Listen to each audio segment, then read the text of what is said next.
Hermanos, que el Señor les bendiga grandemente. Estamos aquí nuevamente para más una clase entonces de nuestro estudio, ¿verdad? De historia eclesiástica, del curso medio, ya, curso teológico ETESPE. Le doy la bienvenida nuevamente, ¿verdad? A esta clase y vamos a comenzar entonces y continuar, ¿verdad? Con nuestra clase, ¿ya? Vamos a tomar nuestro material, la Biblia en mano, para poder entonces estar dando continuidad a esta clase. La semana pasada vimos, ¿verdad?, el segundo periodo de la iglesia. El primer periodo fue el periodo apostólico, la iglesia apostólica.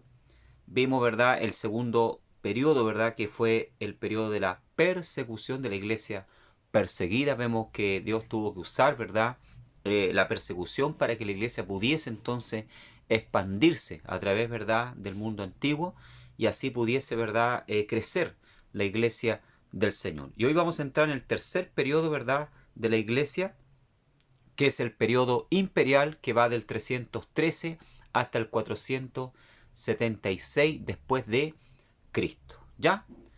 Y lleva por título entonces este periodo la iglesia imperial, la victoria del cristianismo, que es cuando, ¿verdad?, finalmente entonces la iglesia, por decirlo así, entre comillas, triunfa, ¿verdad? Deja de ser perseguida y pasa a ser reconocida, ¿verdad?, por el imperio romano de la época como la iglesia, ¿verdad?, oficial del imperio o la religión oficial del imperio. Estamos en la página número 13.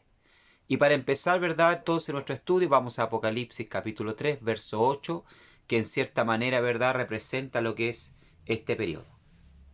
Yo conozco tus obras, he aquí he puesto delante de ti una puerta abierta, la cual nadie puede cerrar, porque aunque tienes poca fuerza, has guardado mi palabra y no has negado mi nombre. La victoria del cristianismo, ¿verdad?, fue un hecho notable en este periodo, después de ser perseguida, prohibida, ya, coaccionada y de contar por millares sus mártires, la iglesia se convirtió en la iglesia, ¿verdad?, del imperio romano. A la abdicación del emperador Diocleciano en el 305 después de Cristo, se disputaban el imperio cuatro aspirantes. Dos de los más poderosos eran Magencio y Constantino. Entonces, como les dije anteriormente, ¿verdad?, la victoria del cristianismo fue un hecho notable en este periodo, porque después de una época, ¿verdad?, y de un tiempo de persecución de casi, ¿verdad?, 300 años, la iglesia, ¿verdad?, ahora pasa a ser reconocida como la religión del imperio, ¿ya? Y después de ser perseguida, ¿verdad?, y prohibida, coaccionada y de contar por millares, ¿verdad?, los mártires, la iglesia entonces se pasa a convertir en la iglesia del imperio romano. A la abdicación, dice, del emperador Diocleciano, ¿ya? Cuando abdica, ¿verdad?, el emperador Diocleciano por causa ya de edad, ¿verdad?, según la historia ya secular, se disputaban en el imperio cuatro aspirantes, en la realidad eran seis, ya habían seis aspirantes, ¿verdad?, al trono del emperador, ¿verdad?, romano. Pero los más poderosos, ¿verdad?, los que tenían más fuerza, por decirlo así, porque contaban con la ayuda, ¿verdad?, y el apoyo del ejército romano, eran Magencio, ¿verdad?, y Constantino. Este primero, ¿verdad?, Magencio, contaba con ya un ejército mucho más numeroso, ¿verdad?, que Constantino. Constantino, ¿verdad?, era en la época, ¿verdad?, un hombre ya que estaba, como le dije anteriormente, ¿verdad?, al frente del ejército romano, ya, de un ejército que no contaba con tanto hombre, había sido criado, ¿verdad?, desde niño en la fe cristiana, su madre, ya, pero él no era cristiano, ya, él no era cristiano, él seguía adorando a los dioses romanos. Estos dos, ¿verdad?, tanto Magencio como Constantino, se enfrentaron, dice la historia, ¿verdad?, en el puente Milvián, ya, que estaba sobre el río Tíber. Ya el río Tíber era un río, ¿verdad?, que pasaba por afuera ya de Roma, un río que medía aproximadamente 405 kilómetros de largo. Era el río más largo, ¿verdad?, que cruzaba ya por fuera de Roma. ¿Ya? Y entonces eh, Magencio, ¿verdad?, decide hacerle frente a Constantino, que venía con un ejército para invadir Roma, ¿ya? Y finalmente se enfrentan ambos ejércitos en el puente Milviano, ¿ya? Sobre el Tíber, a 16 kilómetros de Roma. Magencio era, ¿verdad?, el emperador, ¿verdad?, o general, ¿verdad?, perseguidor. Constantino era, ¿verdad?, un hombre amistoso con los cristianos. No era creyente, ¿verdad?, Constantino. Y según la historia, ¿verdad?, Constantino salió entonces victorioso de esta batalla, porque un día anterior, ¿verdad?, que se diese la batalla, Constantino, sabiendo, ¿verdad?, que contaba con un ejército mucho más inferior que el de Magencio, dice que en el cielo vio una cruz. Ya tuvo una visión, ¿verdad? Vio una cruz y vio una inscripción que le decía: por este signo vencerás. Entonces Constantino decide entonces usar como emblema, ¿verdad?, o como estandarte, ¿verdad?, la cruz cristiana. Manda, ¿verdad?, a pintar, dice los historiadores, ¿verdad?, sobre los escudos de sus soldados, ¿ya?, la cruz de Cristo, ¿ya? Y al otro día entonces, cuando enfrenta, ¿verdad?, a Magencio, Magencio huyendo, ¿verdad?, de Constantino, ¿ya? Cruza, ¿verdad?, este puente, el puente Milvián, y dice los historiadores, ¿verdad?, que como venían con coraza, ¿verdad?, y con todo el equipo de batalla, de guerra, debido al peso, ¿ya?, de los soldados, ¿verdad?, y de todo el equipamiento que ellos tenían, dicen que el puente, ¿verdad?, los historiadores dicen que el puente, ¿verdad?, Milvián, ¿verdad?, cedió, y entonces Magencio, ¿verdad?, con sus ejércitos, con varios de sus hombres, ¿verdad?, caen al agua, y dice la historia que Magencio entonces muere ahogado. Impresionado por esto, ¿verdad?, Constantino entonces abraza, dice los historiadores, ¿verdad?, abraza la fe cristiana y comienza a favorecer, ¿verdad?, al cristianismo, dejando, ¿verdad?, de ser de sus emperadores, ¿verdad?, que perseguían ya a la iglesia cristiana, y reconoce a la iglesia cristiana, ¿verdad?, o a la religión cristiana como la religión del imperio, ¿ya? Dice: Constantino salió victorioso y Magencio se ahogó en el río. En el 313 después de Cristo, Constantino promulgó su edicto de tolerancia, poniendo fin así, ¿verdad?, a 300 años de persecución. En el 323 Constantino se convirtió en supremo emperador y oficializó el cristianismo. ¿Ya? O sea, ahí ya se convierte en emperador, ¿verdad?, del gran imperio romano, ya, porque bajo el gobierno, ¿verdad?, de Constantino, Roma tuvo un gran apogeo, ya incluso extendió, ¿verdad?, sus conquistas, ya el imperio se extendió, y más cuando, ¿verdad?, oficializó, ¿verdad?, eh, al cristianismo, ¿verdad?, como la religión oficial de Roma. Dice que hubo un gran, ¿verdad?, apogeo, crecimiento, ¿verdad?, tanto en lo económico como en lo espiritual. Así dicen los historiadores.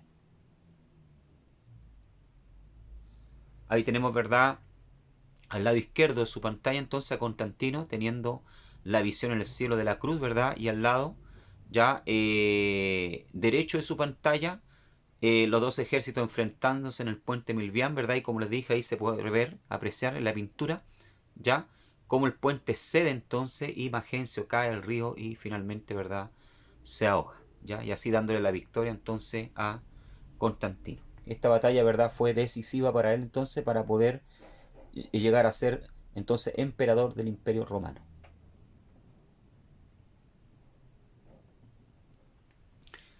Bien, los beneficios que trajo a la iglesia, ¿verdad?, el que haya sido, ¿verdad?, reconocida como la religión del imperio, ¿ya?, fueron varios. La bonanza empezó para la iglesia, dice, cesaron las persecuciones, muertes, y en todas partes se restauraban y reabrían los edificios del culto, dice, ¿ya?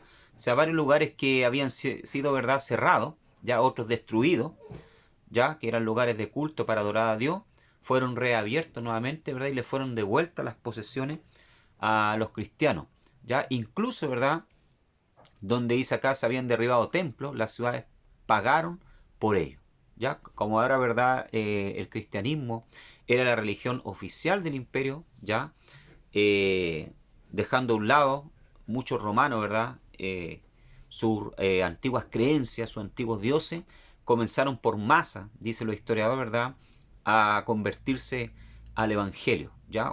Aquí se da lo que siempre se ha dicho, ¿verdad?, la unión entre la iglesia y el imperio. Algo que con el tiempo, ¿verdad?, no resultó bien porque No es bueno cuando la iglesia se une, ¿verdad?, a la política o al imperio. Son dos cosas diferentes que tienen que ir por carriles diferentes. Pero aquí se dio este tema, ¿verdad?, de la unión de la iglesia con el imperio. ¿Ya? En el imperio romano se sostenían los templos de los dioses paganos, dice, con el tesoro público. Donaciones que ahora eran para la iglesia, primero en forma gradual y después general y liberal. De estas donaciones se sostenían obispos, ministros y demás funcionarios. Era costumbre en la época, ¿verdad?, cuando el imperio, ¿verdad?, eh, tenía al César como Dios, ¿verdad?, y adoraban todo tipo de dioses, ¿ya?, que el imperio, ¿verdad?, sostuviese, ¿ya?, los templos paganos y a quienes servían, ¿verdad?, a los sacerdotes de la época. Después que el cristianismo pasó a ser, ¿verdad?, la religión del imperio, estos tesoros, ya estos dineros pasaron, ¿verdad?, a manos de la iglesia, ya, y en este caso de los obispos, ministros, funcionarios que estaban a cargo de la iglesia. Esto fue bueno en parte porque ayudó a la iglesia, ¿verdad?, a fortalecerse. Ya recordemos que la iglesia antes era reconocida como la iglesia oficial del imperio, una iglesia humilde, era una iglesia, ¿verdad?, pobre, ¿ya? Y ahora los papeles entonces se invierten, pasa a ser una iglesia rica, una iglesia, ¿verdad?, poderosa, amparada y protegida por el imperio. Esto también, ¿verdad?, trajo, como vamos a ver más adelante, dificultades, porque comenzaron a llegarse hombres, ¿verdad?, gananciosos, hombres, ¿verdad?, que se acercaban a la iglesia no por la fe en Cristo, no por recibir el perdón o la salvación, sino, ¿verdad?, por intereses propios. Y esto comenzó, ¿verdad?, también no solo a corromper, ¿verdad?, ya a las personas que se acercaban por un interés a la iglesia, sino también los propios que ya servían al Señor. Comenzando con este dudoso beneficio para la iglesia, dice. Esto hizo con que muchos se acercaran al ministerio por interés. Ya es lo que nos habla 1 Timoteo, ¿verdad? Y el apóstol Pablo le advertía a su discípulo Timoteo en 1 Timoteo, capítulo 3, verso 3. Dice que el ministro del Señor, ¿verdad?, o el obispo, el encargado, no debía ser dado al vino, no debía ser, ¿verdad?, pendenciero, no codicioso de ganancias deshonestas, dice, sino amable, apacible, no avaro. ¿Ya? O sea, tenía que ser un hombre, ¿verdad?, libre ya de toda codicia o de ganancias deshonestas. Pero aquí, ¿verdad?, se comenzó a dar esto. Se comenzó a dar, ¿verdad?, el hecho de que muchos se acercaban a la fe cristiana, ¿verdad?, con el fin de alcanzar algún puesto eclesiástico, ¿verdad?, de importancia, ¿ya?, o de ganar dinero. Constantino decretó, dice en esta época también, la prohibición de usar la cruz como instrumento de muerte y la adoptó en su insignia. Ya, o sea, a partir de aquí, de el edicto, ¿verdad?, de tolerancia de Constantino, nunca más los criminales, ¿verdad?, las personas fueron crucificadas. Se utilizaron, ¿verdad?, otro tipo de castigo, pero se abolió, ¿verdad?, la crucifixión. ¿Ya? ¿Por qué? Porque se pasó a usar, ¿verdad?, la cruz como símbolo del cristianismo. La influencia del cristianismo impartió un carácter sagrado a la vida, dice, humana. Desapareció el asesinato de infantes y su venta como esclavo, al no ser hijos deseados. Bueno, también se terminó, ¿verdad?, los abortos en Roma, ya que eran muy comunes en la época. Ya de Roma los abortos eran muy comunes, cuando por ser un matrimonio, ¿verdad?, tenía un hijo y le nacía, ¿verdad?, con un problema de síndrome, ¿verdad?, ya de Down, o con alguna malformación, ellos simplemente lo dejaban abandonado en la calle para que muriera, o dichamente lo abortaban. O muchas veces lo tenían, ¿verdad?, y lo dejaban abandonado, como les dijo, para que personas que trabajaban, ¿verdad?, con esclavos, los recogiesen, los criasen y finalmente los vendiesen como esclavos. Bueno, esto, al salir, ¿verdad?, el edicto de tolerancia de Constantino, el reconocer al cristianismo como religión oficial del imperio, esto se acaba. Ya no hay más aborto, no hay más venta, ¿verdad?, de niños como esclavos. ¿Ya? La maldición para la iglesia comenzó, dice, cuando fue nombrada la religión del Estado. Se mezcló la cizaña con el trigo. Todos querían pertenecer a la iglesia, buenos y malos, dice, verdaderos creyentes y los hipócritas, ambiciosos y sin escrúpulos, que buscaban ganancias personales. O sea, aquí se cumple lo que dice la parábola de Jesús, ¿verdad? La cizaña y el trigo. Ya comenzó a haber dentro de la iglesia, ¿verdad?, cizaña, ¿ya?, y no trigo. Sabemos que el pueblo de Dios es el trigo del granero del Señor, ¿ya? Pero siempre está mezclado, ¿verdad?, con cizañas, con personas que son hipócritas, que se acercan muchas veces a la iglesia, ¿verdad?, por eh, eh, para sacar alguna, ¿verdad?, ventaja. Están dentro de la casa del Señor, ¿verdad?, pero no se convierten, ¿verdad?, no son sinceros, no buscan a Dios de corazón, no han tenido una transformación. Entonces hay esta mezcla, ¿verdad?, de cizaña con trigo, y aquí comenzó a darse, ¿verdad?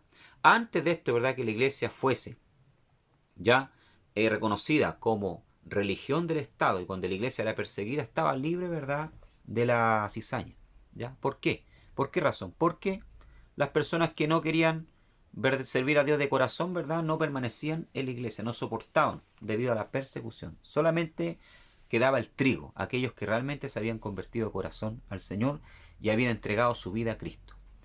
En el 405 después de Cristo aparecieron las imágenes de santos y mártires, ¿ya? No solamente, ¿verdad?, vino el mal de que se unió la iglesia con el Estado, de que hombres, ¿verdad?, se acercaron a la iglesia con ambiciones, ¿verdad?, de ganancias, sino que también a partir del 405 comienzan también a aparecer las imágenes, ya la adoración de imágenes de santos, ¿verdad?, y de mártires. Comienza a aparecer también la adoración a la Virgen María, sustituyendo la verdad por la adoración de Venus y Diana. La cena del Señor, ¿verdad?, se pasó a convertir en un sacrificio en lugar de un recordatorio. Hasta el día de hoy, ¿verdad?, vemos en la iglesia romana, católica romana, ¿verdad?, que la cena del Señor, ¿verdad?, para ellos es un sacrificio. O sea, se está sacrificando en cada cena que ellos participan, que ellos celebran, ¿verdad?, están sacrificando nuevamente al Señor, ¿ya? El anciano, ¿verdad?, o presbítero, fue de predicador, se convirtió en sacerdote hasta el día de hoy, ¿ya? A los presbíteros de la época se les llaman hoy en día sacerdote. Todo esto trajo como consecuencia que el cristianismo no cumplió con la encomienda de Jesús de transformar al mundo, sino que permitieron que el mundo dominara la iglesia. La humildad y la santidad fueron sustituidas por la ambición y el orgullo y arrogancia. Se cumple lo que dice en Jeremías capítulo 15, verso 19, donde Jeremías dice, ¿verdad?, Dios le dice que ellos se convierten a ti y no tú a ellos. Bueno, aquí la iglesia, ¿verdad?, en vez de convertir al mundo, pasó a convertirse al mundo. Comenzó a entrar la mundanalidad, ¿verdad?, dentro de la iglesia, ¿ya? Entonces, en cierto modo, ¿verdad?, material, económico, trajo ciertos beneficios el que la iglesia hubiese sido reconocida como la iglesia oficial del imperio. Pero también trajo, ¿verdad?, estos prejuicios. Estamos en la página número 14. Pasamos a la siguiente entonces. Principales hechos del periodo imperial, ¿ya? Los principales hechos, ¿ya?, del periodo imperial. Aquí tenemos, ¿verdad?, como primer hecho importante durante este periodo, del periodo imperial, ¿verdad?, nace, ¿verdad?, y se origina el monaquismo. ¿Qué es lo que es el monaquismo? La palabra, ¿verdad?, monacos quiere decir solitario, ¿ya? Eso quiere decir la palabra monaco, solitario. O sea, aquel, ¿verdad?, que quiere vivir de forma solitaria. O sea, un monje, ¿verdad?, una monja, ya practican el monaquismo. Son aquellas personas que en el siglo IV, ya se comienza a dar, ¿verdad?, este movimiento en donde se dio comienzo a la vida monástica, dice. Principalmente en Egipto y Palestina, o sea, en la iglesia oriental. Desde el comienzo del cristianismo, algunos hombres muy religiosos, dice, que por medio de la soledad, penitencia y oración buscaban llegar a un grado más de perfección y unión con Dios. Luego de la persecución de Decio, ya del emperador Decio, muchos cristianos se refugiaron en el desierto de Tebaida en Egipto. Practicaban una vida de soledad, silencio y sin ninguna regla en común. A ellos se les llama los anacoretas o solitarios. Entonces en esta época, ¿verdad?, nace este movimiento, ¿verdad?, de del monaquismo, ¿verdad?, o los anacoretas, ¿ya?, que son personas que están viendo, ¿verdad?, que la iglesia se está volviendo mundana, están viendo que la iglesia, ¿verdad?, se estaba corrompiendo, ya, por causa de que estaba unida ahora con el Estado, estaba ganando, ¿verdad?, mucho dinero, mucha riqueza, muchas posesiones. Entonces deciden, ¿verdad?, apartarse, principalmente en la iglesia del Oriente, ¿verdad?, debido al clima, ya. En el occidente no se dio mucho esto, ¿verdad?, pero más en el oriente debido a las buenas condiciones del clima y al desierto. Se iban entonces hacia el desierto. Se sabe, ¿verdad?, de personas, hermanos, que construían columnas. Hubo uno, ¿verdad?, que construyó unas columnas, ¿verdad?, y vivió 15 años arriba de una columna, sin bajar, ¿ya? Para apartarse, ¿verdad?, por decirlo así, del mundo, ¿verdad?, y consagrarse para el Señor. Hubieron muchos, ¿verdad?, muchos, ¿verdad?, que se apartaron, se fueron hacia el desierto para llevar una vida más consagrada. Los más célebres, ¿verdad?, fueron San Pablo de Tebas y San Antonio de Abad. Este último, ¿verdad?, San Antonio de Abad, ya es llamado el padre de los monjes. Se retiró al desierto después de haber repartido sus bienes entre los pobres, ¿ya? Podemos decir también que hoy muchos cristianos e iglesias practican el monaquismo, ¿ya? ¿Por qué? Porque se quieren apartar, ¿verdad?, totalmente del mundo. Y no es lo que Jesús quiere, ¿ya? No es lo que Jesús quiere. Jesús en la oración, ¿verdad?, sacerdotal, en Juan capítulo 17, verso 15, dice: Padre, guárdalo del mundo, no los quites del mundo, ¿ya? El Señor no quiere que nosotros nos vamos a los desiertos y nos apartemos totalmente, ¿ya? Sino que vivamos en medio del mundo, ¿verdad?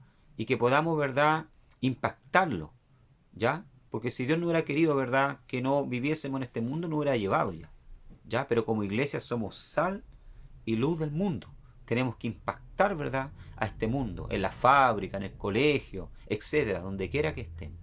Bueno, aquí se origina entonces, ya en durante el periodo imperial, ¿verdad?, se origina el monaquismo. ¿Ya? De ahí también después vienen, ¿verdad?, nacen, ¿verdad?, lo que es los monjes, ¿verdad?, las monjas, ¿ya?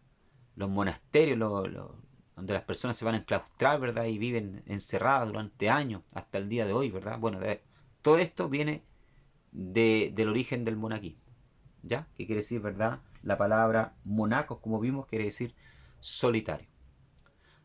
Durante este tiempo también, ¿verdad?, del periodo imperial tenemos el primer cisma, ¿ya? El primer cisma. La palabra cisma, ¿verdad?, ¿ya? El primer cisma de la iglesia.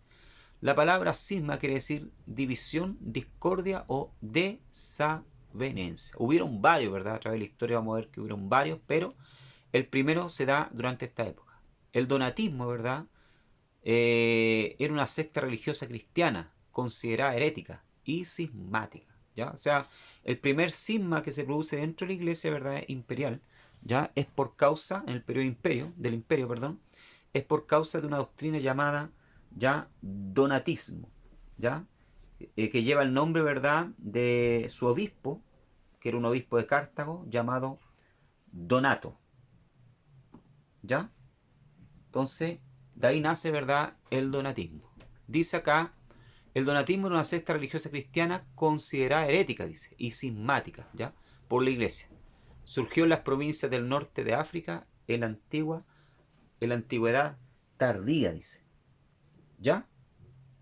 Los donatistas, dice, eran estrictos y sostenían que la iglesia no debía perdonar y aceptar los pecadores, y que el sacramento, como el bautismo administrado por traidores, era nulo, dice, ¿ya?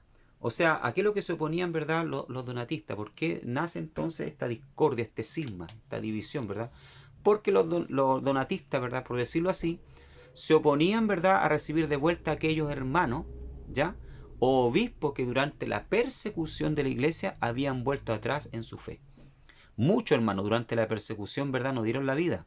Muchos, ¿verdad?, le juraron lealtad a César, adoraron, ¿verdad?, a la imagen de César. Incluso obispos, algunos incluso entregaron los libros sagrados, ya, para que fuesen quemados. Pero después, ¿verdad?, se arrepentían y querían, ¿verdad?, volver a la iglesia, ¿ya? Y Donato, ¿verdad?, este obispo de Cartago, decía entonces que no se les debía, ¿verdad?, recibir de vuelta a los traidores, ¿verdad?, a los pecadores. E incluso llegó a decir, ¿verdad?, que los bautismos, consagraciones, ¿ya?, o digamos así, ¿verdad?, o actos cristianos que ellos habían llevado, ¿verdad?, no tenían ningún valor debido a que ellos habían volvido atrás en su fe, habían apostatado, ¿ya?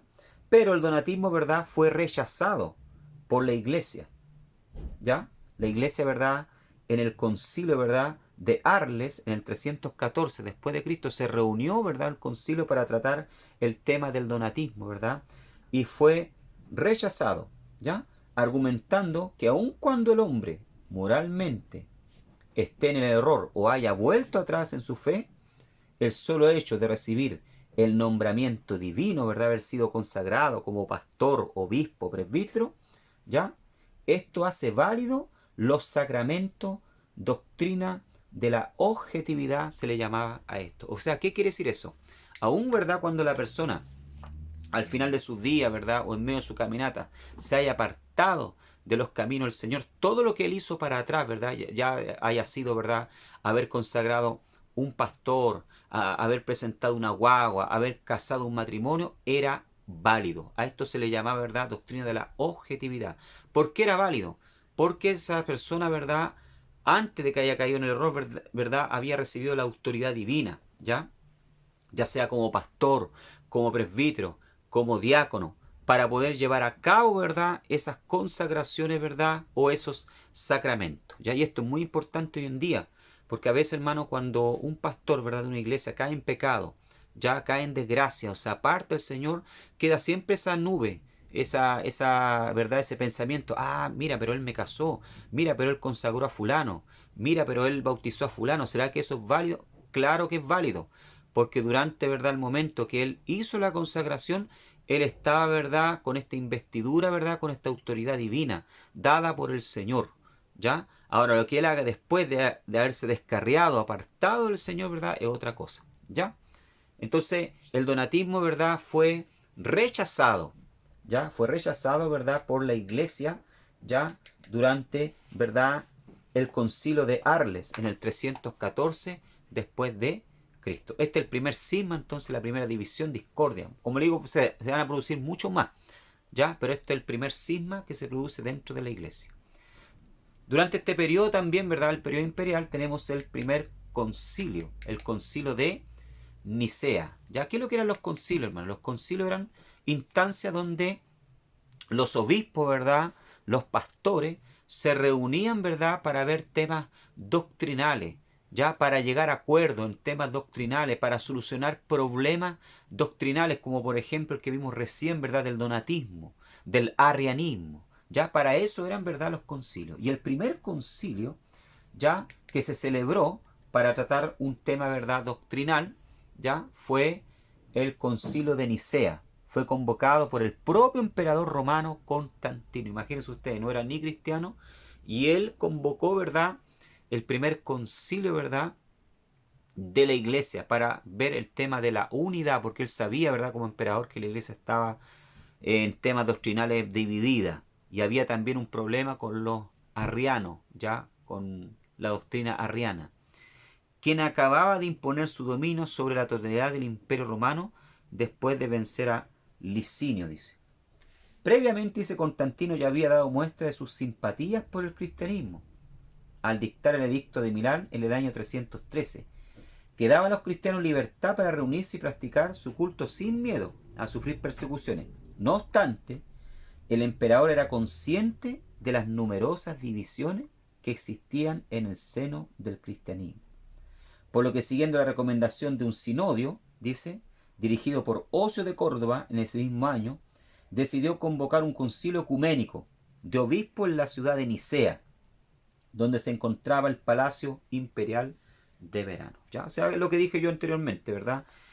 Constantino, sabiendo que la iglesia estaba dividida, ¿verdad?, que tenía que ser unida y que tenía problemas, ¿verdad?, doctrinales, convoca entonces este concilio. El propósito de este concilio debía establecer la paz religiosa y construir la unidad en la iglesia cristiana, pero sobre todo el debate de la naturaleza divina de Jesús, dice. Un sector de los cristianos, liderado por el obispo Alejandro de Alejandría, y su discípulo sucesor Atanasio, defendía que Jesús tenía una doble naturaleza, humana y divina, y que por tanto Cristo era verdadero Dios y verdadero hombre. En cambio, otro sector, liderado por el presbítero Arrio y por el obispo Eusebio Nicodea, afirmaba que Cristo había sido la primera creación de Dios antes del inicio de los tiempos, pero que habiendo sido creado no era Dios mismo.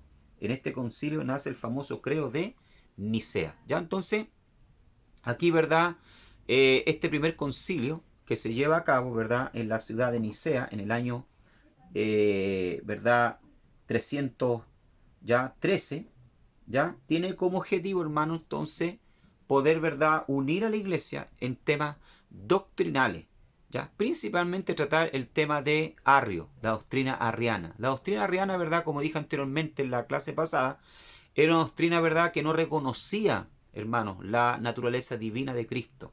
Decían que Cristo, ¿verdad?, era un ser superior, sí, ¿ya?, como los ángeles, pero que no era Dios, ¿ya? Y esta doctrina, hermano, tuvo una gran influencia y trajo grandes prejuicios sobre, ¿verdad?, la iglesia de esta época y del imperio, ¿ya? Y hasta el día de hoy lo vemos, los testigos de Jehová, ¿ya? Los testigos de Jehová no creen en la divinidad de Cristo, ¿ya? Por lo tanto, esta doctrina, ¿verdad?, tenía que ser, ¿verdad?, combatida. Y quienes combatieron entonces esta doctrina, ¿verdad?, fue el obispo de Alejandría, Alejandro, y su gran, ¿verdad?, paladín y discípulo, ¿verdad?, Atanasio, ¿ya? Que fue un hombre, ¿verdad?, que persiguió, y vamos a ver más adelante la biografía de él, ¿verdad?, persiguió a los arrianos, los combatió, ¿ya? Los combatió, ¿verdad?, a través de la escritura, demostrando que Cristo sí era, ¿verdad?, Dios, ¿ya? Finalmente en este concilio nace el famoso credo de Nicea, ¿ya? Bueno, todos los obispos se pusieron de acuerdo, ¿verdad?, y reconocían que Cristo era Dios, ¿ya? Y que es Dios, ya así lo demuestra la escritura, y crean entonces este credo. Creo en un solo Dios, Padre poderoso, creador del cielo y la tierra, de todo lo visible y lo invisible. Creo en un solo Señor, Jesucristo, Hijo único de Dios, nacido del Padre antes de todos los siglos, Dios de Dios, luz de luz, Dios verdadero de Dios verdadero, engendrado, no creado, de la misma naturaleza del Padre, por quien todo fue hecho. Entonces, nosotros lo conocemos incluso en una oración que se practica mucho, ¿verdad?, en la iglesia, ¿verdad?, católica, cuando se hace la primera comunión, ¿ya? El credo, ¿ya? Y aquí muestra, ¿verdad?, en este credo que ellos nace aquí en este concilio, ¿verdad?, de Nicea, se muestra entonces la naturaleza, ¿verdad?, divina de Cristo. Y podemos ver varios pasajes bíblicos, hermano, varios pasajes bíblicos, ¿verdad?, que nos demuestran la naturaleza, ¿verdad?, divina de Cristo. Como por ejemplo, vamos a Juan capítulo 10, versículo número 30. ¿Ya? Dice Juan 10:30. Yo y el Padre, dice Jesús, uno somos. ¿Ya? O sea, ¿qué está diciendo aquí Jesús? Yo soy tan Dios como lo es Dios, como es mi Padre. ¿Ya? Somos uno, la misma naturaleza. Primera de Timoteo, capítulo 2, verso 5. ¿Ya? Primera de Timoteo 2:5. Vamos allá. Vamos a ver. Primera de Timoteo, capítulo 2, versículo número 5. Porque hay un solo Dios y un solo mediador entre Dios y los hombres, Jesucristo, hombre. ¿Ya? O sea, aquí habla de la unidad de Dios, ¿verdad? Y un solo mediador. ¿Quién es este mediador? Jesucristo. ¿Ya? Entonces Jesucristo es Dios. ¿Ya? Juan también, capítulo 1, verso 3, nos dice, vamos a Juan, capítulo 1, verso 3, dice, del 1, en el principio era el verbo, dice, y el verbo era con Dios, y el verbo era Dios, dice. Este era en el principio con Dios. Todas las cosas por él fueron hechas, y sin él nada de lo que ha sido hecho fue hecho. O sea, aquí este texto, ¿verdad?, nos muestra entonces la naturaleza divina de Cristo, ¿ya? Estos son los principales hechos entonces de esta época, ¿ya? Del periodo imperial. Estamos en la página ahora número 16, ¿ya? Bien, en este concilio, ¿verdad?, de Nicea también, ¿verdad?, eh, surge algo, ¿verdad?, bien inesperado, ¿verdad?, y bien escandaloso para la iglesia de la época, pero así sucedió. Aquí en el concilio de Nicea, ¿verdad?, año 325, San Nicolás, ¿verdad?, que iba a ser el futuro llamado papa de la época, dice que en la época él era obispo, ¿verdad?, le aplica un golpe al hereje Arrio por negar la divinidad de Cristo. Durante el concilio, ¿verdad?, la reunión, el obispo, ¿verdad?, Nicolás se enojó tanto, ¿verdad?, con Arrio, que era este obispo, ¿verdad?, ya de Alejandría. ¿Ya? Dicen los estudiosos que Arrio, ¿verdad?, era un obispo de Alejandría y que era un hombre muy inteligente, ¿no? Había sido formado en Alejandría, pero tenía este problema, ¿verdad? Que creía, ¿verdad? Que el Hijo, que Jesucristo, ¿verdad? No era Dios, ¿ya? Fomentaba esta doctrina por el Oriente, ¿ya? Y dice la historia, ¿verdad? Que el obispo Nicolás entonces se enojó tanto que le propinó, ¿verdad? Un charchazo, ¿verdad? Por decirlo así, un charchazo santo. En aquella época, dice, en la iglesia había disturbios a raíz de la falsa herejía de Arrio, que negaba la divinidad del Señor Jesucristo. Para apaciguar la iglesia, el emperador Constantino llamó al primer concilio ecuménico en Nicea, en el año 325. Entre los 318 santos obispos asistió también San Nicolás. Había 318, ¿verdad?, obispos que estaban tratando el tema eh, de Arrio, ¿ya? Y ahí entonces se da este infortunio, ¿verdad?, donde el San Nicolás, ¿verdad?, ¿ya? O el obispo Nicolás le propina un charchazo santo, ¿ya? Dicen los historiadores que en un momento fue excomulgado por causa de esto, pero que después se le encontró la razón, ¿verdad? ¿Ya? Y fue devuelto nuevamente a su obispado, ¿ya? A su posición como obispo. Pero durante, ¿verdad?, el concilio de Nicea entonces surgió esta anécdota, ¿ya? Otro hecho importante, ¿verdad? Así que Constantino asume, ¿verdad?, el imperio, ¿ya? Constantino traslada, ¿verdad? ¿Ya? Durante el periodo imperial, traslada la capital, ya, del imperio romano a Constantinopla. Esto sucedió en el año 330 después de Cristo, ¿ya? Constantino era un hombre muy inteligente, ¿verdad? Muy despierto, muy sabio, ¿ya? Aquí ustedes ven, ¿verdad?, toda la extensión tanto, ¿verdad?, del occidente. A mano izquierda tenemos el occidente y a mano derecha el oriente. La extensión, la vasta extensión, ¿verdad?, del imperio romano, ¿verdad?, que abarcaba no solamente Italia, ya, sino también, ¿verdad?, las Galias, ¿verdad?, Francia, parte de Francia, ¿verdad?, y la isla de Inglaterra, ya, parte acá también, ¿verdad?, de África, ya, del oriente, acá de Asia Menor, ¿verdad?, lo que hoy Turquía, ¿verdad?, Siria, ya, y la parte, ¿verdad?, también de Palestina, ya, y Egipto, ya. Entonces era un vasto, hermano, imperio, pero eh, Constantino, ¿verdad?, decide sacar la capital, ¿verdad?, porque la capital, ¿verdad?, en su época era Roma, ya, decide trasladar, ya, la sede imperial, ¿verdad?, a Constantinopla, ¿verdad?, que primeramente se llamaba Bizancio, ya, ya, la ciudad de Bizancio, la ciudad griega de Bizancio, así era el nombre, ¿verdad?, antes de llamarse Constantinopla, ¿ya? Constantinopla en honor al emperador Constantino, ¿ya? Él trasladó para allá, dice, la capital, ¿verdad?, por una cuestión política, estratégica. Primero estratégica, ¿verdad?, porque Roma siempre está expuesta, ¿verdad?, por ser llanura, está expuesta, ¿ya? O sea, una tierra plana, sin relieve, ¿verdad?, está expuesta a invasiones, y de hecho hubieron muchas invasiones, ¿ya? Entonces ya Constantinopla era un lugar, ¿verdad?, ya más estratégico, desde el punto de vista, ¿verdad?, que lo protegía mejor, ¿verdad?, ya, la ciudad.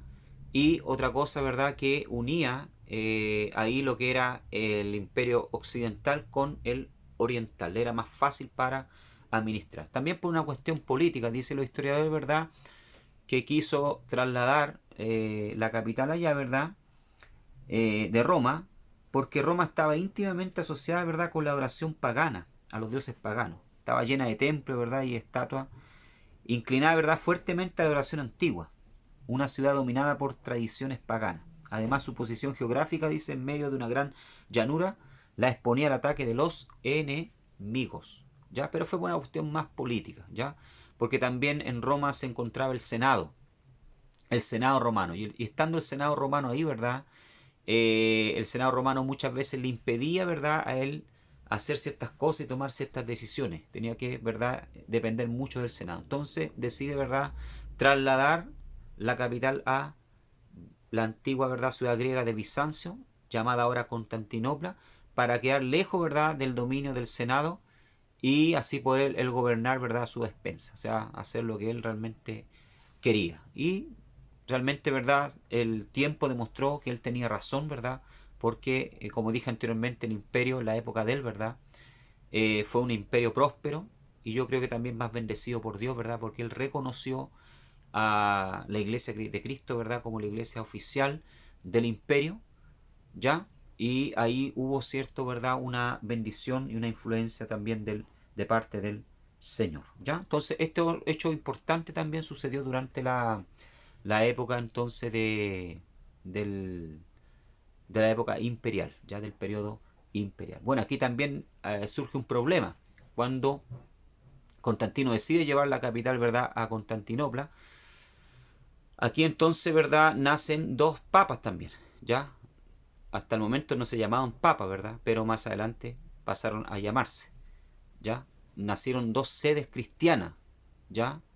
Nació, ¿verdad?, la sede ortodoxa, ¿ya?, en el oriente, ¿ya? La iglesia griega ortodoxa, ya en el oriente, y la iglesia latina, ¿verdad?, romana en occidente, ¿ya? Nacieron dos sedes y vamos a ver más adelante, ¿verdad?, que hubieron pelea entre los dos obispos, tanto de Roma como de Constantinopla, ¿verdad? Porque el de Roma se sentía con más derecho, ¿verdad? Y de hecho tuvo más fuerza porque decía que Pedro había sido su fundador, por lo tanto él era el sucesor de Pedro.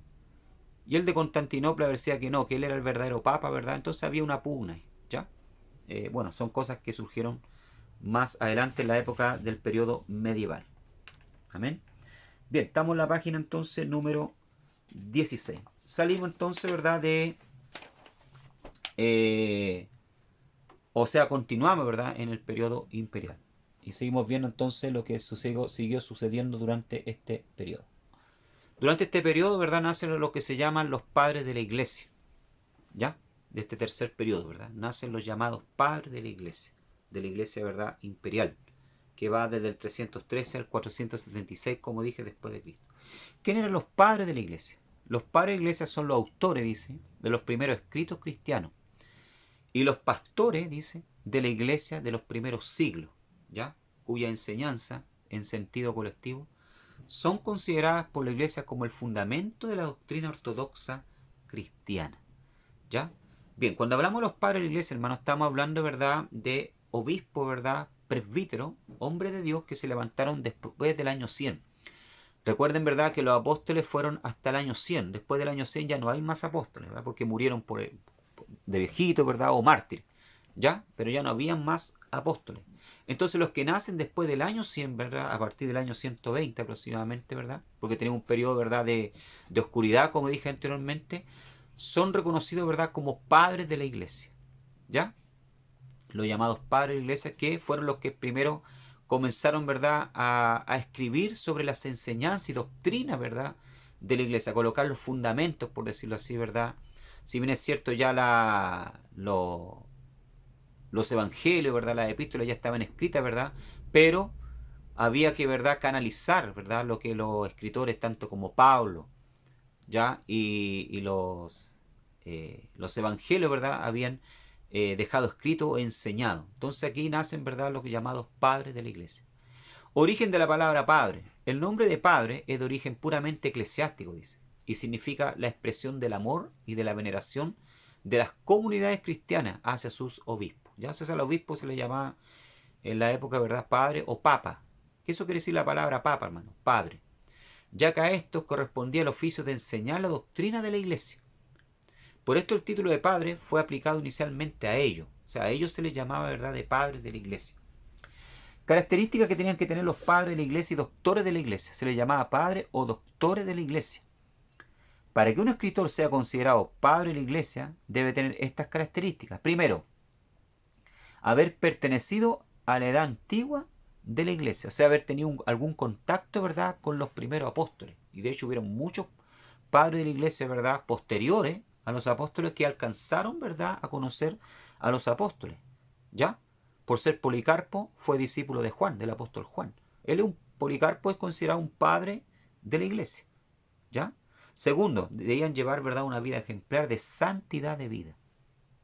Tercero, aprobación eclesiástica. O sea, la propia iglesia, ¿verdad?, debía dar testimonio de ello. Y por último, doctrina ortodoxa. Ya, la palabra ortodoxo quiere decir recto, derecho. O sea, debían, ¿verdad?, llevar una doctrina bíblica recta, derecha, sin torcedura. Es decir, fiel comunión doctrinal con la iglesia. O sea, estos requisitos, ¿verdad?, debían tener para ser considerados o llamados padres de la iglesia. Vamos a ver algunos de ellos. Tenemos en primer ejemplo, ¿verdad?, a Atanasio. ¿Ya? Atanasio, ¿verdad?, fue un padre de la iglesia. ¿Ya? Fue obispo de Egipto. ¿Ya? Del 296 al 376 después de Cristo. ¿Ya? Obispo egipcio, dice, y doctor de la iglesia. Nacido en Alejandría, en Egipto, en el 279. Y fallecido en la misma ciudad, el 2 de mayo de 373. Fue el más acérrimo defensor, dice, la doctrina ortodoxa cristiana, combatiendo principalmente contra el arrianismo. ¿Se acuerdan cuando hubo el concilio de Nicea? Bueno, ahí estaba con el obispo Alejandro, de Alejandría, ¿verdad? ¿Ya? Estaba de secretario en esa época, porque era diácono, simplemente en esa época, Atanasio. Ahí estaba acompañando al obispo alejandrino. Y Atanasio, hermano, fue uno de los más acérrimos defensores, ¿verdad?, de la divinidad de Cristo y de los que más, ¿verdad?, persiguió a los arrianos, ¿ya?, por causa de esta doctrina herética. Por ello se le conoce como la columna de la iglesia y el martillo de los arrianos, así era llamado, el martillo de los arrianos, ¿ya? Fiel defensor de la doctrina homosubian, que quiere decir, ¿verdad?, de la misma sustancia, el Padre con el Hijo. Eso quería decir, ¿verdad?, eso en griego, ¿ya?, de la misma sustancia. O sea, él defendía, ¿verdad?, que el Hijo, ¿verdad?, tenía la misma sustancia del Padre, que el Hijo era Dios, ¿ya? Algunos datos biográficos de Atanasio. Atanasio era un hombre, ¿verdad?, de sólida formación literaria y teológica. En su primera juventud pasó algún tiempo, dice, con los monjes del desierto de Egipto. O sea, se retiró, ¿verdad?, para consagrarse. De regreso a Alejandría fue ordenado diácono y nombrado secretario del obispo de la ciudad. Por aquella época estaba en su mayor efervescencia la doctrina de Arrio, ¿ya?, un sacerdote alejandrino que negaba la divinidad de Jesucristo y que dio nombre al movimiento herético conocido como arrianismo. Los adventistas, mormones y testigos de Jehová niegan la divinidad, son arrianistas, ¿ya? Y por causa de esto, ¿verdad?, defender, ¿verdad?, esta doctrina, Atanasio sufrió 5 exilios, ¿ya? Imagínense ustedes, fue 5 en sus 45 años de episcopado, ¿ya?, como obispo, ¿verdad?, fue expulsado, ¿verdad?, 4 veces, vivió 17 años, pasó desterrado por su fe, dice. ¿Ya? ¿Se da cuenta? O sea, él sufrió también la persecución, ¿verdad?, por parte, ¿verdad?, de los arrianos, ¿ya?, por defender, ¿verdad?, la divinidad de Cristo. Atanasio entonces fue conocido como un padre de la iglesia, ya del periodo, ¿verdad?, de este periodo que estamos estudiando, ¿ya?, que viene siendo el periodo de la iglesia imperial, ¿ya? Tenemos también a Ambrosio de Milán, ¿ya?, que vivió del 337 al 339 después de Cristo, ¿ya? Vida personal y de familia. Ambrosio significa inmortal. Es uno de los más famosos doctores que la iglesia de Occidente tuvo, dice, en la antigüedad, junto con San Agustín, San Jerónimo y San León. Nació en Treveris, sur de Alemania, en el año 337 o 339. En una familia aristocrática y cristiana, su padre, que era romano y gobernador del sur de Francia, murió cuando Ambrosio era todavía muy niño. Y la madre volvió a Roma, dice, y se dedicó a darle al hijo la más exquisita educación moral, intelectual, artística y religiosa. Y cuando apenas tenía 30 años fue nombrado gobernador de todo el norte de Italia, con residencia en Milán. Ambrosio se ganó muy pronto la simpatía del pueblo, y sucedió que murió el arzobispo de Milán, y cuando se trató de nombrarle sucesor, el pueblo se dividió en 2 bandos, unos por un candidato y otros por otro, dice. Ambrosio fue electo obispo de Milán. Se destacó como pastor de la iglesia, ayudando a los pobres y protegidos. Fue filósofo, teólogo y compositor de himnos. Entonces acá tenemos, ¿verdad?, otro importante, ¿verdad?, padre de la iglesia, Ambrosio, ¿verdad?, de Milán. Su poderoso testimonio, dice, sus sermones comienzan a volverse muy populares. Entre sus oyentes hay uno que no pierde palabra, es San Agustín, que todavía, ¿verdad?, no se había convertido en la época. Este se queda profundamente impresionado por la personalidad venerable y tan amable que tiene el obispo Ambrosio, y al fin se hace bautizar por él y empieza una vida santa. Tuvo una gran influencia sobre San Agustín, con referencia a la siguiente idea. Primero, la fe reposa sobre la autoridad de la Biblia. Segundo, la razón es importante en la explicación y defensa de la fe. Tercero, la propagación física del pecado adámico sobre la raza humana. O sea, Ambrosio de Milán, ¿verdad?, fue el primero que dijo, ¿verdad?, que el pecado había sido traspasado a toda la raza humana, ¿ya? O sea, estableció esta doctrina bíblica que hasta el momento, ¿verdad?, no era conocida, ¿ya? Entonces Ambrosio de Milán, ¿verdad?, un gran teólogo, compositor, ¿verdad?, de himnos y filósofo. Aquí tenemos otro entonces padre de la iglesia, ¿verdad?, del periodo imperial. Tenemos también a Juan Crisóstomo, ¿ya? Dice, nació en Antioquía de padres cristianos hacia el año 349. Su madre era un modelo de virtud. Estudió retórica bajo Libanius, el más famoso orador de su época. Y en el 374 después de Cristo comenzó una vida de anacoreta, o sea, se fue a vivir al desierto, en las montañas. En el 386 su mala salud le forzó a regresar a Antioquía. Allí fue ordenado sacerdote. Ejerció con gran provecho el ministerio de la predicación. Fue llamado por boca de oro por su elocuencia y autoridad con la cual denunciaba el pecado, dice. ¿Ya? Ese era, ¿verdad?, Juan Crisóstomo. Su juventud. Juan Crisóstomo, ¿verdad?, fue abogado en su ciudad natal de Antioquía. Su padre fue un importante funcionario del imperio, el cual murió a temprana edad. Su madre, Antusa, era una ferviente cristiana, la cual transmitió sólidos principios cristianos a su hijo, a temprana edad. Su madre la amaba con amor hondo y posesivo. A los 20 años, dice, pidió que se le bautizase. Su madre estaba contenta. Pero cuando él le dijo que se iba a vivir al desierto y que llevaría una vida monástica, esto fue demasiado para su madre, la cual le hizo jurar que nunca la abandonaría hasta el día de su muerte. Su dedicación a Dios. La respuesta de Juan fue hacer de su casa un monasterio, donde se recluyó con 3 amigos que tenían los mismos deseos de servir a Dios. Más tarde su madre murió. Cuando su madre murió, se fue a vivir con los monjes en las montañas sirias por 4 años para aprender la vida monástica. Cuando regresó a Antioquía por causa de su mala salud, fue consagrado diácono y luego llevado al presbiterio. Su consagración. En el año 397 después de Cristo fue elegido obispo de Constantinopla, cargo en el que se comportó como un pastor ejemplar, esforzándose por llevar a cabo una estricta reforma de las costumbres del clero y de los fieles. Se dice que a su llegada hizo vender los muebles lujosos del palacio del obispo y darlo a los pobres.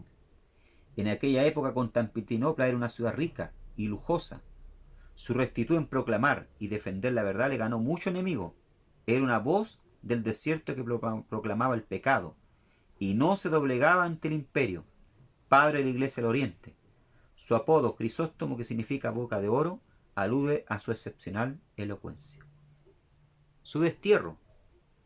Fue depuesto ilegalmente por un grupo de obispos, dice, dirigidos por Teófilo, obispo de Alejandría, y desterrado con la complicidad de la emperatriz Eudocia. Inmediatamente después fue llamado por el emperador Arcadio, pero luego de 2 meses fue nuevamente desterrado.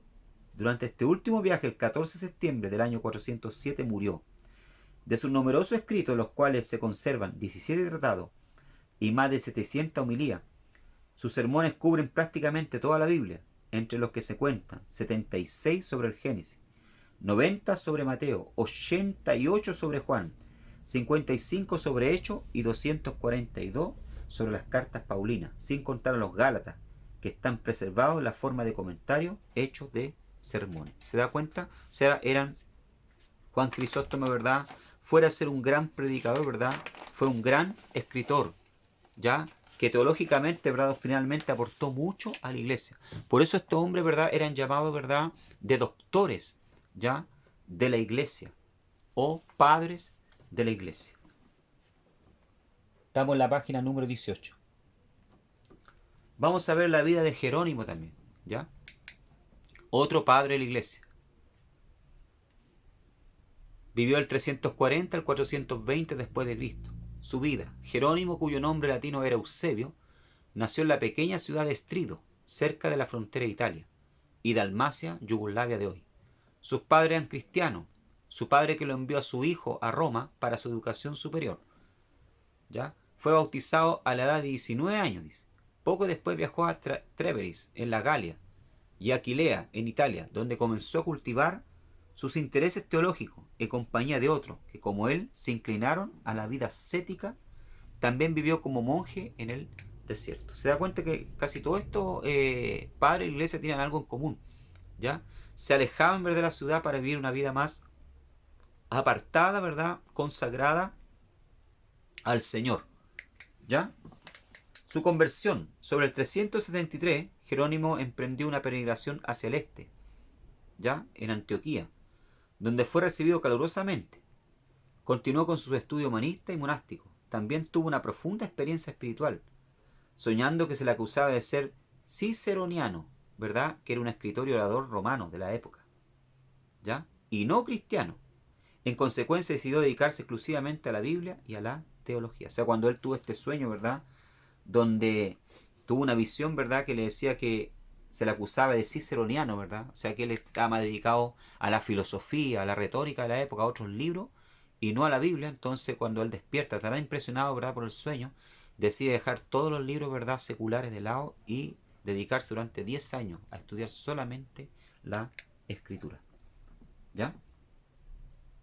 Su gran obra, desde Antioquía, Jerónimo se retiró al desierto de Calci, en la frontera con Siria, y comenzó una dura vida de anacoreta. Allí aprenderá el hebreo con el fin de leer en lengua original el Antiguo Testamento. Viviendo esta profunda experiencia en el desierto, se le encargó traducir la Sagrada Escritura al latín, ¿ya? El resultado de su prodigioso trabajo resultó un don precioso para la Iglesia del Occidente. Su Biblia, llamada la Vulgata, es hasta hoy el texto confirmado como oficial por la autoridad de la Iglesia. A diferencia de la Septuaginta traducida del hebreo al griego, la Vulgata fue traducida del hebreo al latín.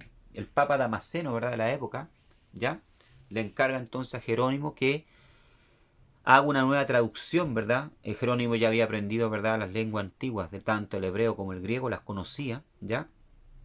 Entonces el Papa Damasceno le encarga que haga una traducción, ¿verdad?, ya para el pueblo de la época, ¿verdad? Y él crea entonces esta Biblia que se llama la Vulgata, que es la Biblia oficial de la Iglesia Católica hasta el día de hoy, ¿ya? Que en ese sentido es más superior, ¿verdad?, que la Iglesia Reina Valera. ¿Por qué? Porque la Vulgata, ¿verdad?, católica es traducida directamente del hebreo al latín, ¿ya?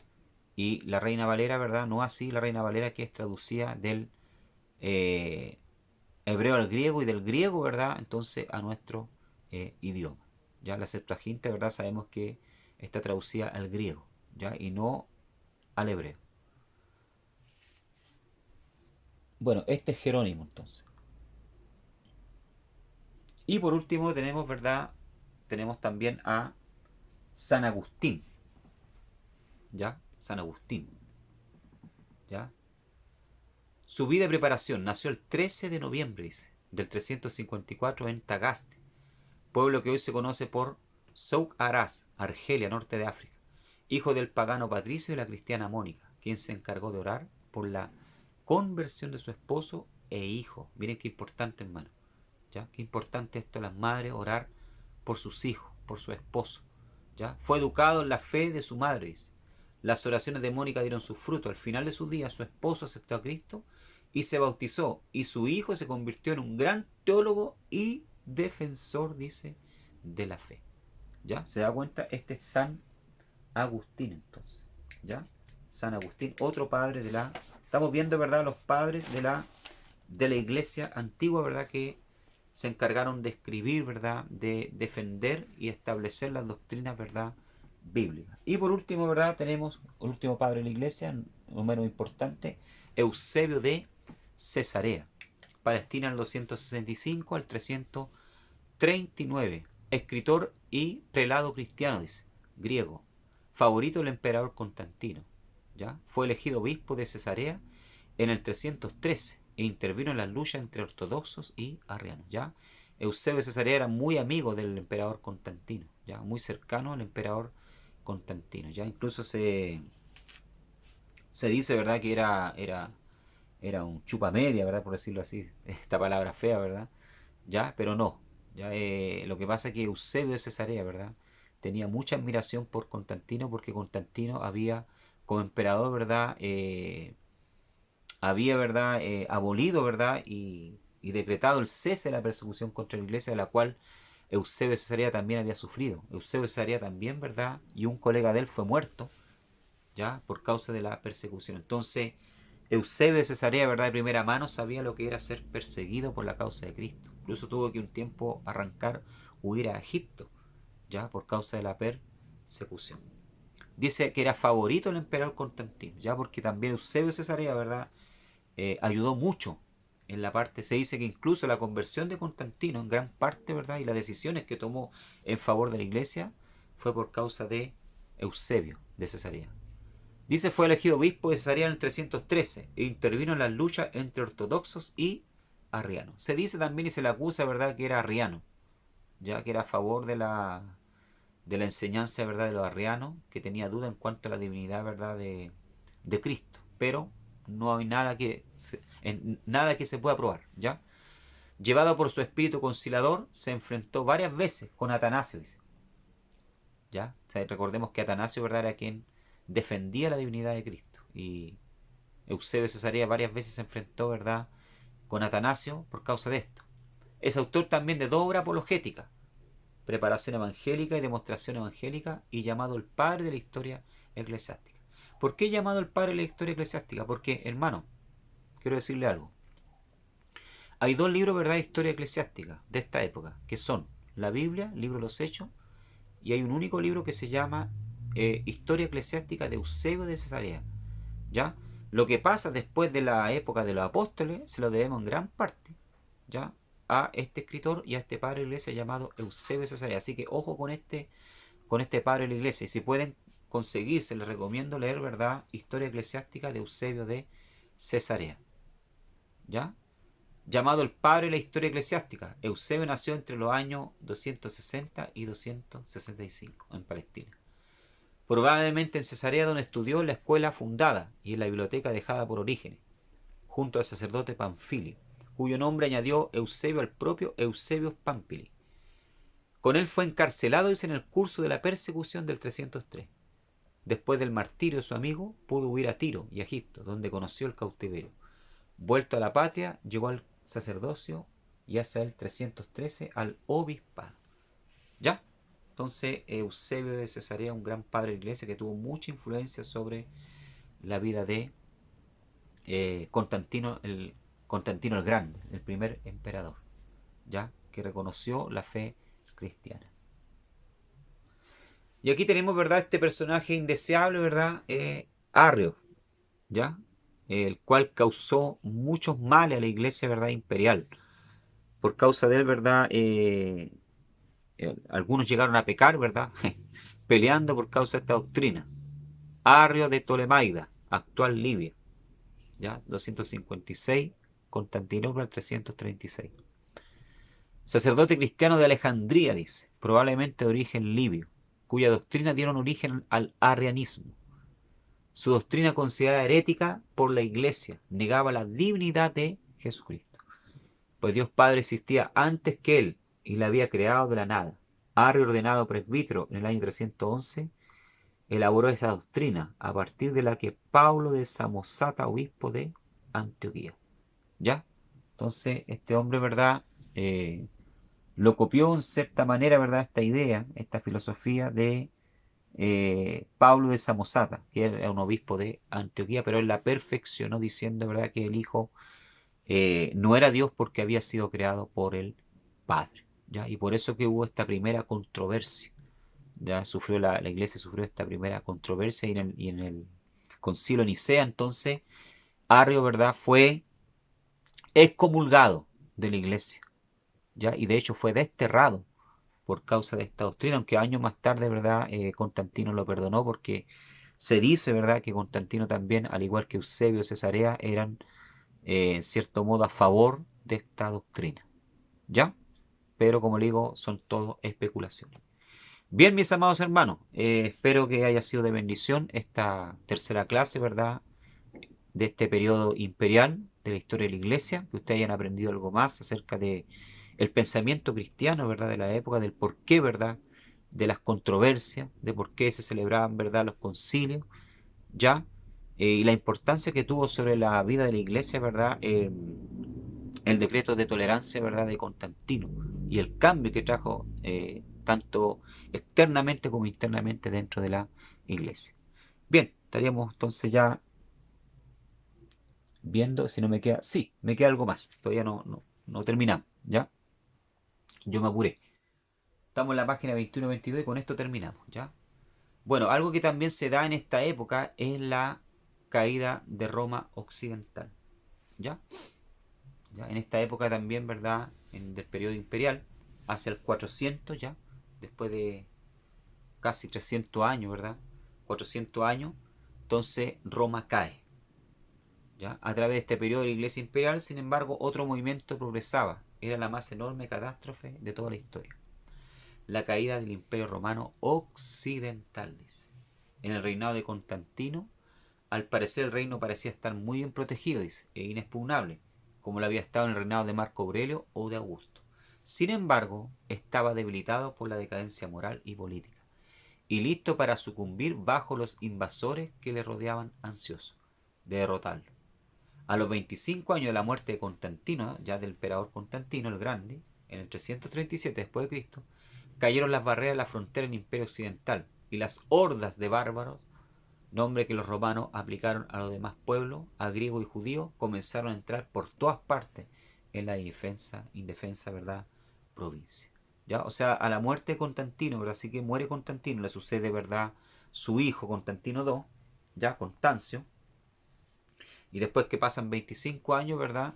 Ya, cae finalmente, ¿verdad? El imperio occidental romano, ya, o sea, el imperio del occidente, ya, cae, cede en verdad la frontera, ya, cede la frontera, ¿verdad? Y los bárbaros, bajo la lideranza de Atila, ya, los hunos, bajo la lideranza de Atila, ¿verdad? Invaden Roma, ya. Pero hay algo que mencionar aquí también. Si bien es cierto que el imperio occidental, ya, que viene siendo este, lo voy a buscarlo acá en el mapa, para que ustedes lo puedan ver. Si bien es cierto el imperio occidental, que está al lado izquierdo ya de su pantalla, ahí está Roma la capital, cae ante el avance, ¿verdad? De los bárbaros, ¿ya? Cae, ¿verdad? Roma como imperio, pero no como sede cristiana, ¿ya? Esto hay que hacer la diferencia. Cae como imperio, pero no como sede cristiana. ¿Por qué?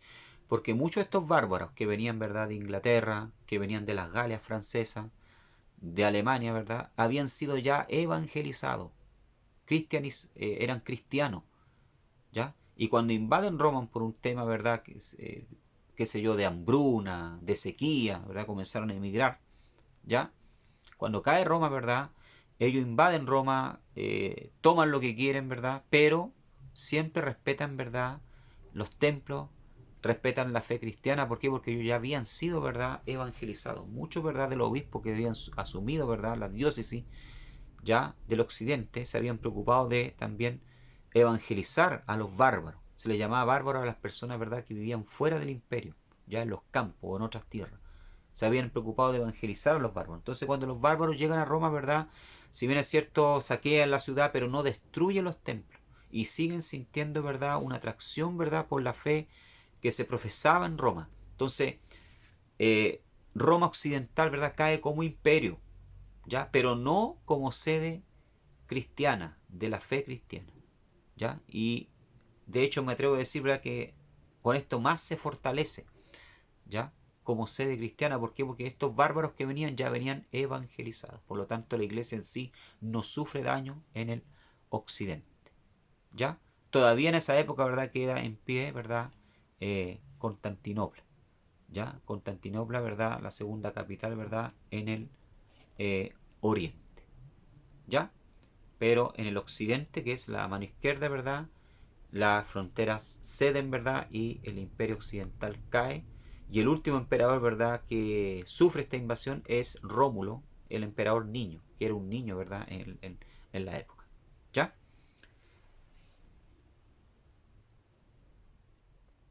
Bueno, acá vemos para terminar ya, ahora sí, ¿ya?